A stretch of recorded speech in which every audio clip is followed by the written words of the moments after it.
comment bien... Oui. Comment bien utiliser ces huiles en cuisine? Ou quand en cuisine? Comment bien choisir ces huiles en cuisine? Quand en cuisine? Dans la cuisine. Les huiles de coco. C'est bon ça? Huile de coco? Ouais? Ouais? Ok. Huile de coco. Pour commencer, aujourd'hui, j'aimerais savoir quel type d'huile que vous utilisez quand vous cuisinez. Pourquoi tu ris? Salut, je me présente, je suis Suzy Dextras, conseillère en alimentation sportive fonctionnelle et entraîneur privé. Et aujourd'hui, on va parler de... J'ai oublié, savoir quelle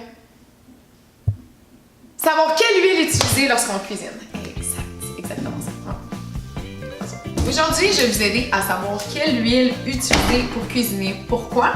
Parce que souvent, on va utiliser l'huile d'olive pour cuisiner. Parce que c'est un choix plus santé, etc. Blablabla. Mais est-ce que vous saviez que quand on utilise de l'huile d'olive pour cuisiner et que ce n'est pas une huile d'olive à cuisson, qu'est-ce que ça fait? C'est qu'elle ne supporte pas beaucoup la chaleur. Elle peut supporter environ jusqu'à 380 degrés si ce n'est pas une huile à cuisson. Qu'est-ce que ça fait? C'est que en plus de perdre les vitamines et les minéraux, donc on n'a aucune absorption, elle devient transformée. Donc vous consommez à tous les jours du gras transformé. Versus, il y a d'autres huiles qui existent, qui supportent une haute teneur de chaleur. Une phrase de même, là, ok? Haute teneur, chaleur, quelque chose comme ça. Versus, il y a beaucoup d'huiles qu'on peut trouver sur le marché ou autres qui, justement, au contraire, ont une haute capacité d'endurance à la chaleur. Par exemple, les plus communes qu'on va entendre, on a l'huile de pain de raisin, ça peut aller jusqu'à plus de 480 degrés. Donc, on peut même faire frire avec.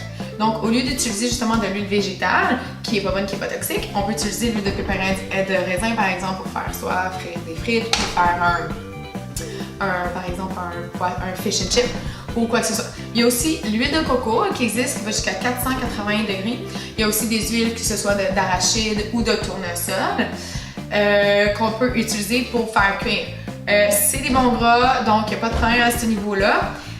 Vous allez consommer aussi, quand vous faites de la variété, elle s'évapore rapidement versus l'huile de pépins de raisin, elle reste encore vraiment huileuse. Donc, si vous voulez faire par exemple un sauté, vous pouvez utiliser celle-là. Versus si vous voulez faire cuire par exemple du bison ou du wapiti ou peu importe, vous pouvez utiliser l'huile de coco. Et aussi ça là, dans les vidanges, on n'utilise plus ça, cette huile-là. Et non, effectivement, ce n'est pas une bonne huile, que ce soit cuit, pas frit.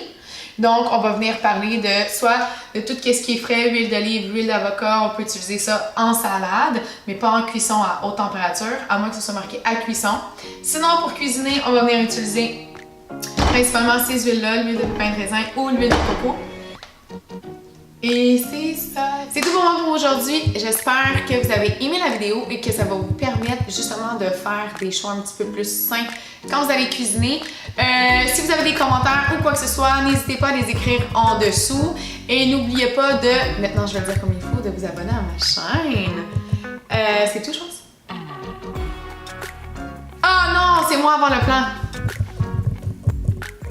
Ah, tu veux que je le dise? Et n'oubliez pas, avec moi, j'ai oublié mon truc. C'est vous, c'est l'individu avant le plan. C'est ça, je recommence. C'est tout pour moi pour aujourd'hui. J'espère que vous avez aimé la vidéo, que ça va vous permettre justement de faire un petit peu plus de choix, à savoir si c'est de l'huile d'olive que j'utilise ou de l'huile végétale ou de l'huile de coco. Si vous avez des commentaires ou des questions ou quoi que ce soit, n'hésitez pas à les écrire en bas, ça va me faire un plaisir de vous répondre. N'oubliez pas aussi de vous abonner à ma chaîne si vous voulez plus de détails. C'était votre coach et n'oubliez pas, avec moi, c'est l'individu avant le plan.